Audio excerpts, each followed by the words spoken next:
जय हिंद साथियों, नमस्कार, नमस्ते, गुड इवनिंग। आप सभी साथियों का जेके क्लासेस में स्वागत है। जो भी साथी यूपी बीएड प्रवेश परीक्षा की तैयारी कर रहे हैं, सभी लोग जल्दी से क्लास में जुड़ जाएं। आप सभी के लिए बहुत ही शानदार और बहुत ही महत्वपूर्ण क्लास लेकर एक बार मैं फिर से हाजिर हूं, तो सभी लोग जल्दी से क्लास में जुड़ जाएं। बात करें आज की इस क्लास की, तो इस क्लास में हम लोग पर्यायवाची से संबंधित जितने भी महत्वपूर्ण प्रश्न बनते हैं उनको डिस्कस करेंगे, और ये सभी प्रश्न आपके परीक्षाओं में बार बार पूछा गया है। तो बहुत ही महत्वपूर्ण क्लास है, सभी लोग जल्दी से क्लास में जुड़ जाएं। जो भी साथी चैनल पे नए आते हैं, सबसे पहले आप चैनल को सब्सक्राइब कर लीजिए, बेल आइकन को प्रेस कर दीजिए ताकि न्यू और लेटेस्ट अपडेट आपको मिलता रहे। क्लास को लाइक शेयर कर दीजिए, कमेंट बॉक्स में कमेंट करके ज़रूर बताइएगा कि क्लास आपको कैसा लगा। इसके अलावा आप हमारे टेलीग्राम चैनल को ज्वाइन कर सकते हैं, इसका लिंक आपको वीडियो के डिस्क्रिप्शन बॉक्स में मिल जाएगा। तो चलिए आज की इस क्लास की शुरुआत करते हैं, और हम लोग सामान्य हिंदी को टॉपिक वाइज कवर कर रहे हैं। इसी के संदर्भ में आपका जो चैप्टर नंबर है ये पर्यायवाची शब्द का, ये आपकी चौथी क्लास है पर्यायवाची शब्द की, और इस क्लास में भी हम लोग 20 महत्वपूर्ण प्रश्नों को डिस्कस करेंगे। ये सभी प्रश्न सेलेक्टेड हैं जो आपके परीक्षाओं में बार बार पूछे गए हैं, तो वीडियो तो बहुत महत्वपूर्ण है, वीडियो को पूरा देखिएगा। तो बात करते हैं पहले प्रश्न की।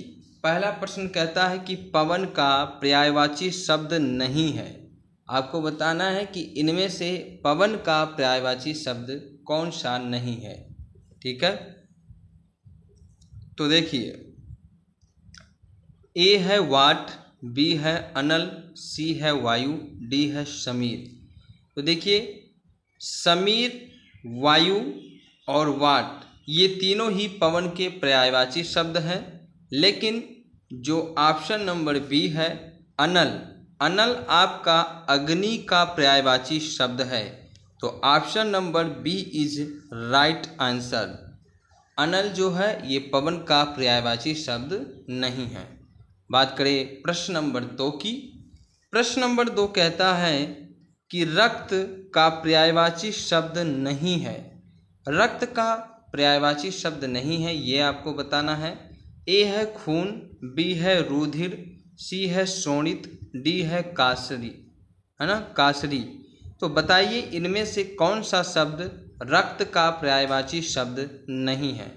तो देखिए, खून, रुधिर और शोणित ये तीनों ही आपके रक्त के पर्यायवाची शब्द हैं, लेकिन ऑप्शन नंबर डी जो है कासरी, ये आपके रक्त का पर्यायवाची शब्द नहीं है, क्योंकि कासरी का अर्थ होता है मनमोहक या आकर्षक, मनमोहक या फिर आकर्षक। तो option number D is right answer, D आपका सही जवाब होगा। बात करें प्रश्न नंबर 3 की। प्रश्न नंबर 3 है भागीरथी का पर्यायवाची शब्द है।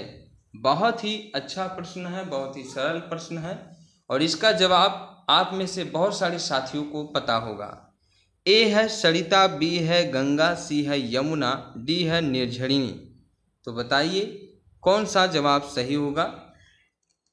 तो देखिए, सरिता जो है इसका अर्थ होता है तरंगिणी या तटनी।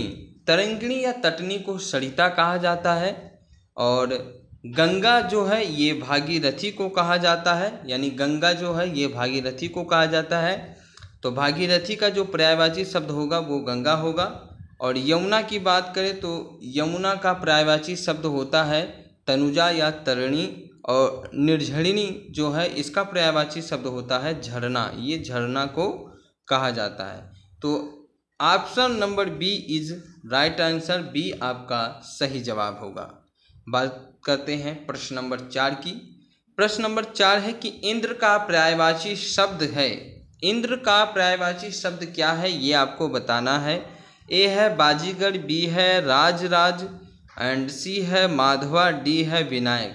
तो क्या होगा इसका सही जवाब। तो देखिए, बाजीगर जो है ये इंद्र का पर्यायवाची शब्द नहीं है, राज भी इंद्र का पर्यायवाची शब्द नहीं है, और विनायक जो है ये गणेश भगवान का पर्यायवाची शब्द है।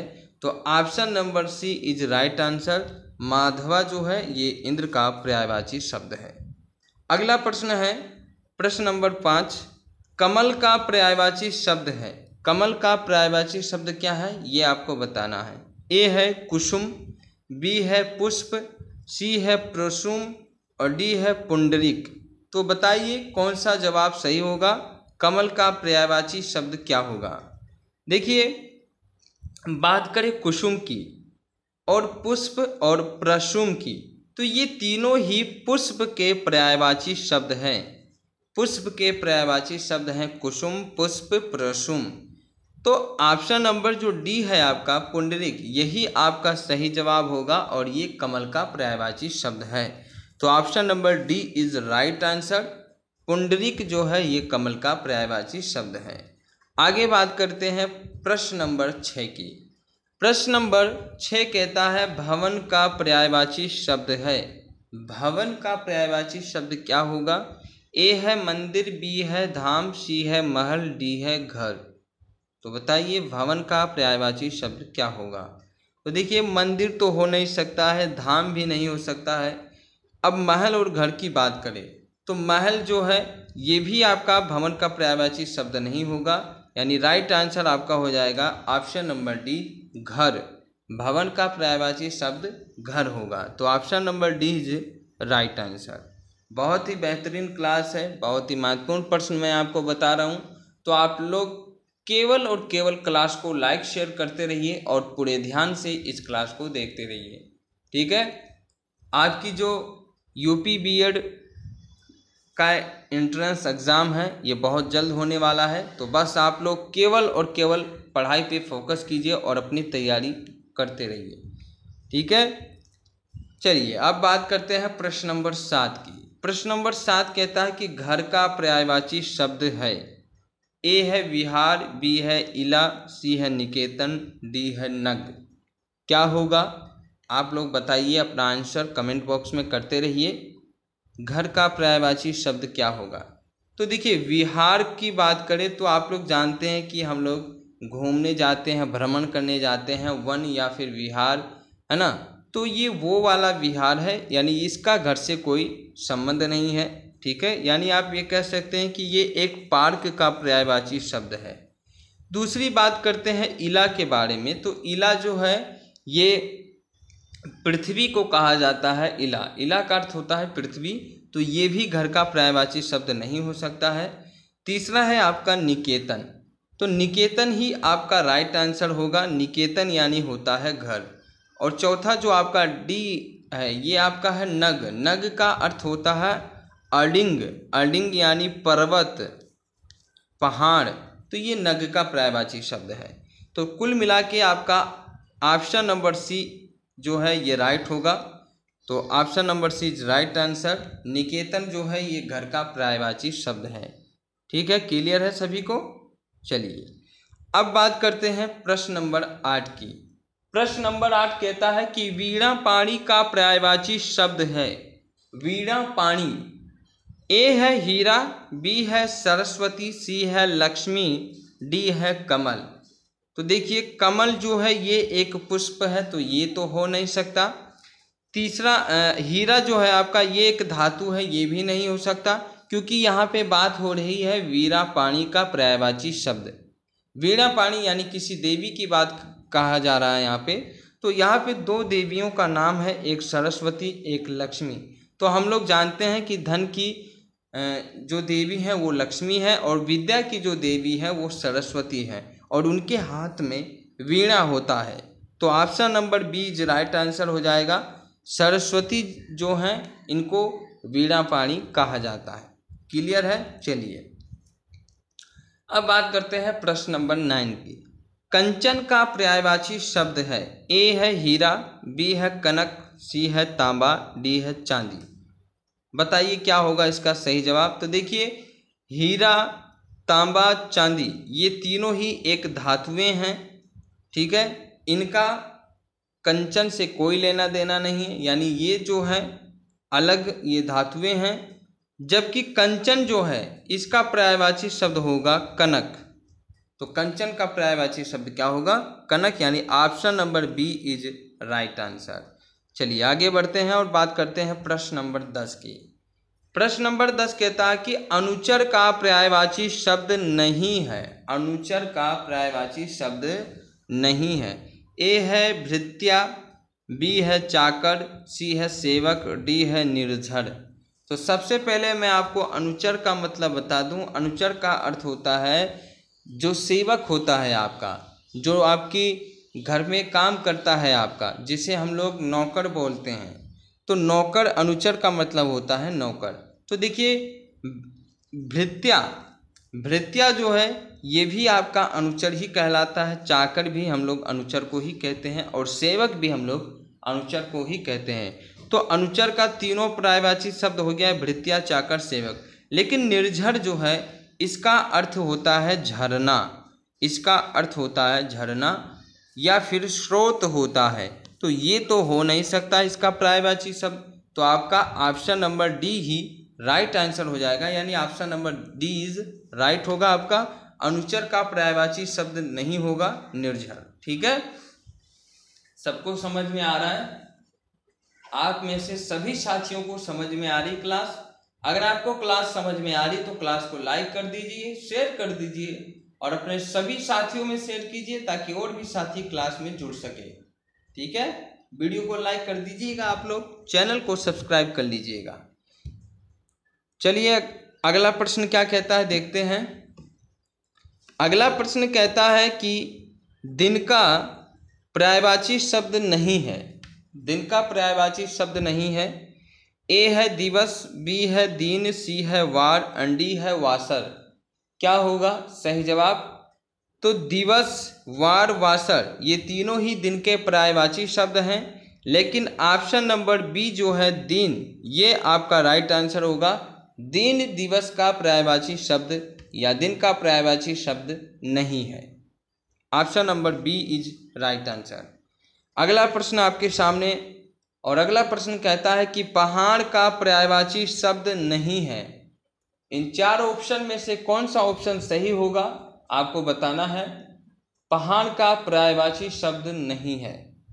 ए है पर्वत, बी है भूधर, सी है शैवाल, डी है नग। तो बताइए कौन सा जवाब सही होगा?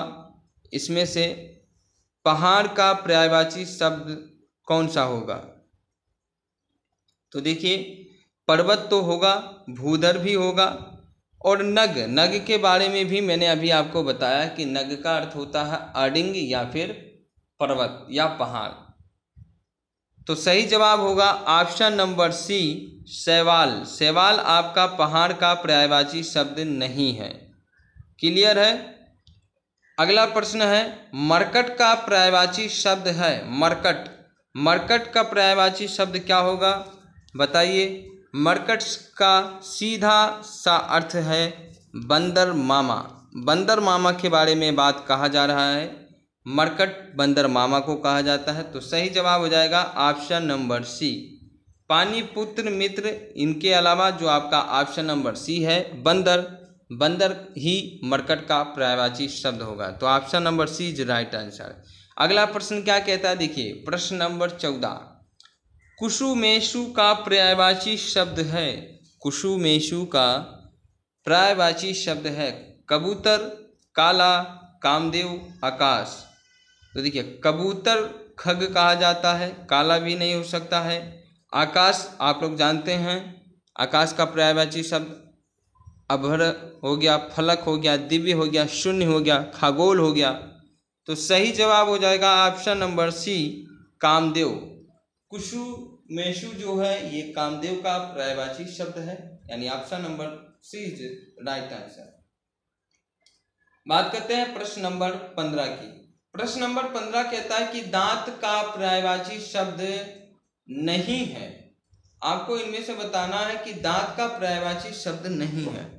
ए है दाड़िम, बी है दंत, सी है दशन, डी है रदन। क्या होगा सही जवाब बताइए आप लोग। तो दंत, दशन, रदन ये तीनों ही दांत के पर्यायवाची शब्द है। लेकिन दाड़िम जो है ये आपका दांत का पर्यायवाची शब्द नहीं है, क्योंकि दाड़िम का अर्थ होता है अनार या फिर रामबीज। अनार को दाड़िम कहा जाता है। ठीक है, तो option number A is right answer. अगला प्रश्न क्या है? प्रश्न नंबर 16 है कि चंद्रमा का पर्यायवाची शब्द है। चंद्रमा का पर्यायवाची शब्द है। ए है दिवाकर, बी है निशि, सी है मार्तंड, डी है शशि। क्या होगा इसका सही जवाब? तो दिवाकर जो है ये सूर्य को कहा जाता है, निशि जो है ये रात को कहा जाता है, मार्तंड भानु यानी सूर्य को ही कहा जाता है, और शशि जो है ये चंद्रमा को कहा जाता है। तो option number D is right answer. Shashi आपका राइट आंसर होगा। ठीक है, बहुत ही महत्वपूर्ण क्लास है। मैं आपको फिर से बता रहा हूँ, जितने भी प्रश्न मैं आपको बता रहा हूँ ये सभी प्रश्न आपके सेलेक्टेड हैं, बार बार प्रतियोगी परीक्षाओं में पूछे गए हैं। तो कृपया करके आप इस क्लास को पूरा देखिए, सभी प्रश्नों को अच्छे से तैयार कीजिए। बात करते हैं प्रश्न नंबर 17 यानी 17 की। केतु का पर्यायवाची शब्द है। केतु का पर्यायवाची शब्द क्या है?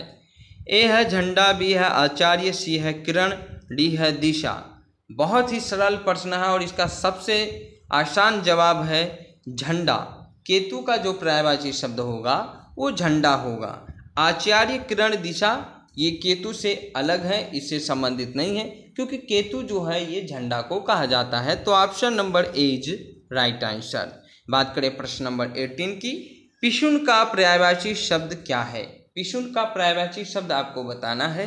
पिशुन, पिशुन का मतलब क्या होता है? देखिए, ऑप्शन ए कहता है पिचास, बी है चुगलखोर, सी है पीसना, डी है बेईमान। तो बेईमान, चुगलखोर, पिचास ये तीनों ही अलग है, इसका कोई लेना देना पिशुन से नहीं है। लेकिन ऑप्शन नंबर सी जो है ये इसका राइट आंसर होगा। पिशुन यानी पीसना। तो ऑप्शन नंबर सी, सॉरी यहाँ पे बी लिखा हुआ, सी होगा इसका, आप इसको सी कर लीजिएगा। तो option number C is right answer. पिशुनु का जो पर्यायवाची शब्द होगा वो होगा पीसना। बात करते हैं प्रश्न नंबर 19 की यानी 19 की। प्रश्न नंबर 19 कहता है कि सारंग का पर्यायवाची शब्द है। सारंग, सारंग का पर्यायवाची शब्द क्या होगा? ए नमक, बी सारथी, सी मोर, डी घोड़ा। तो देखिए, अगर तुरंग की बात करें तो वो घोड़ा को कहा जाता है, मोर की बात करें तो ये सारंग को कहा जाता है, सारथी आपका अलग है, नमक का भी पर्यायवाची शब्द अलग होता है। तो सारंग का पर्यायवाची शब्द जो होगा वो मोर होगा। Option number C is right answer. बात करें आज की इस क्लास के आखिरी प्रश्न की, तो प्रश्न नंबर 20 कहता है कि दामिनी का पर्यायवाची शब्द है। दामिनी का पर्यायवाची शब्द क्या होगा?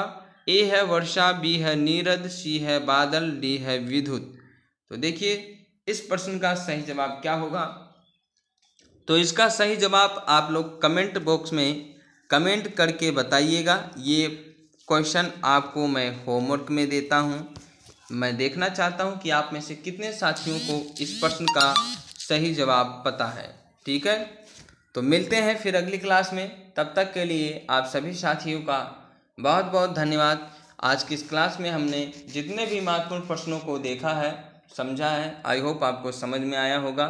ठीक है, तो क्लास अगर आपको पसंद आए तो क्लास को लाइक कर दीजिए, शेयर कर दीजिए और चैनल को सब्सक्राइब कर लीजिए। तो thank you, thanks for watching. जय हिंद, जय भारत।